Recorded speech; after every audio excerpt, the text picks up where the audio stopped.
18 दिनों तक चले महाभारत के युद्ध में लगभग 1 अरब 66 करोड़ योद्धा मारे गए थे। जब 18वें दिन युद्ध समाप्त हुआ तो पूरी कुरुक्षेत्र की भूमि शवों से ढकी हुई थी।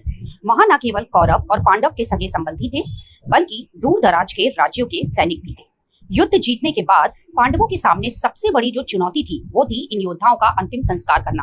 बिना उचित संस्कार के इन आत्माओं की मुक्ति मिलना असंभव था। युधिष्ठिर ने अपनी करुणा दिखाते हुए निर्णय लिया कि चाहे वे मित्र हो या शत्रु, सभी का अंतिम संस्कार पूरे सम्मान के साथ किया जाएगा। भगवान श्री कृष्ण के मार्गदर्शन में युधिष्ठिर ने कुरुक्षेत्र के मैदान में ही एक विशाल सामूहिक दाह संस्कार का आयोजन किया। लकड़ियों का विशाल ढेर लगाया गया और मंत्रों के उच्चारण के साथ उन अनगिनत योद्धाओं को अग्नि को समर्पित कर दिया गया। इतिहासकार मानते हैं कि वह मानव इतिहास का सबसे बड़ा अंतिम संस्कार था।